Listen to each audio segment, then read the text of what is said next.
Salut à toi, aujourd'hui je vais inaugurer cette chaîne avec toi en voyant pourquoi stresser c'est pour les faibles. Alors on va déjà commencer par comprendre ce que c'est le stress. Si t'es pas trop con, tu sais très bien que le stress c'est une sensation de panique quand t'as un événement important qui doit arriver. C'est un peu comme quand tu vas voir ta crush pour lui avouer tes sentiments et que tu stresses à l'idée qu'elle te mette un râteau. Mais attention, il existe aussi plusieurs types de stress.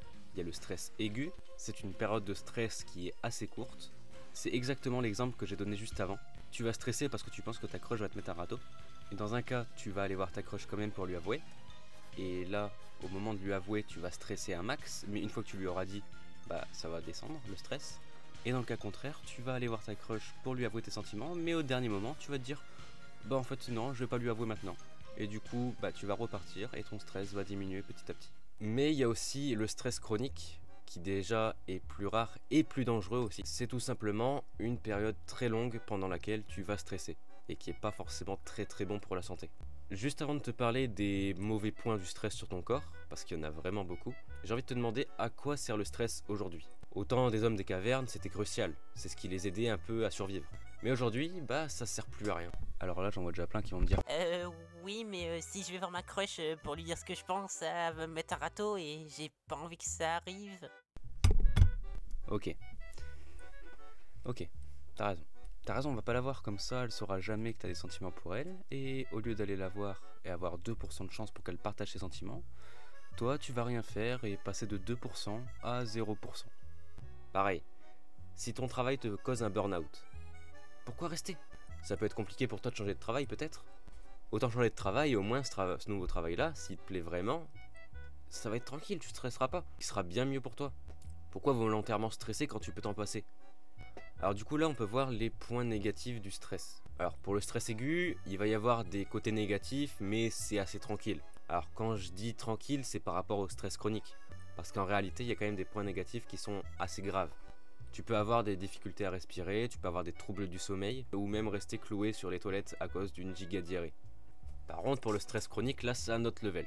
Ton système immunitaire commence à devenir moins efficace, du coup tu commences à choper plus de maladies, tu peux avoir des ulcères, et très souvent tomber dans la dépression. Et après, il reste encore plein d'autres soucis, mais ce serait trop long de faire la liste entière. Bien évidemment, tous les problèmes que je viens de te citer, t'es pas sûr à 100% de les avoir si tu souffres de stress chronique. Mais c'est juste que t'as des chances bien plus élevées de les avoir.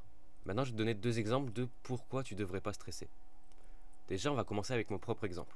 Il y a plus d'un an, il y a eu un jour où j'ai vraiment eu un taux de stress. Vous voyez le taux de stress? C'est comme ça de base. Puis moi, ça n'a pas fait ça. Ça fait paf, directement. Ça se tombe d'un coup. Et du coup, bah, je me souviens plus vraiment des raisons pour lesquelles j'avais eu un taux de stress qui était élevé. Mais ce jour-là, le fait d'avoir un peu trop de stress, ça m'a fait développer un problème. Bon, pas très grave, je vous rassure. Mais c'était quand même très perturbant pendant plusieurs jours, voire plusieurs mois. Au bout d'un moment, l'événement qui m'avait fait déclencher mon stress, il était passé. Du coup, mon stress a commencé à rediminuer.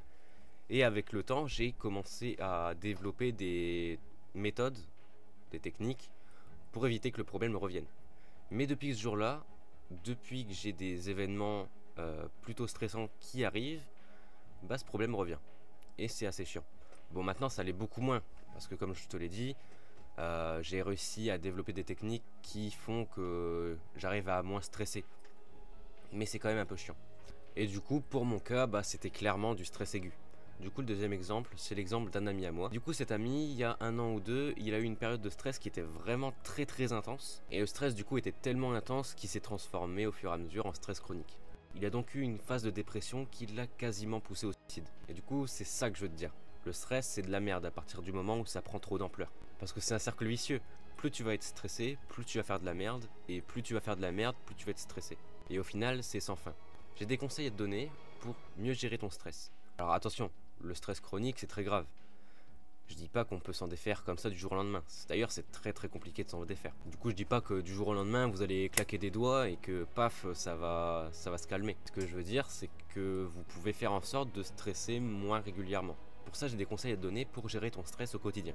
Alors tu vas voir, au début ça va paraître un petit peu compliqué, mais au fur et à mesure que tu le feras, ça va commencer à devenir un peu plus simple. Alors là je t'invite à faire comme moi, peu importe si t'es dans le métro, peu importe si t'es dans la rue, on s'en fout, les gens ne savent pas que je te parle. Du coup tu vas te poser la question, qu'est-ce qui me fait stresser? Quel est l'élément déclencheur de mon stress? Moi personnellement ça m'a pris plusieurs jours à le trouver. Alors On est tous différents, donc toi peut-être que tu vas le trouver en quelques secondes. Du coup tu vas dire la phrase: je stresse. Ok, je stresse à cause de telle chose. Donc là tu dis la chose qui te fait stresser. Je stresse à cause de telle chose. Et franchement je devrais pas. Je sais très bien que je peux surmonter cette épreuve, et le fait de stresser, ça va que me freiner. Du coup, faut que j'arrête de stresser. Et ensuite tu vas penser à quelque chose qui te rend très heureux. Moi par exemple ce serait d'atteindre les 100K sur cette chaîne. Je dis ça comme ça, tu peux t'abonner, je t'assure que ce sera un très très bon investissement sur l'avenir. Et une fois que tu penses à la chose qui te rend heureux, tu vas inspirer un grand coup, bloquer et sourire en même temps. Du coup je le fais avec toi.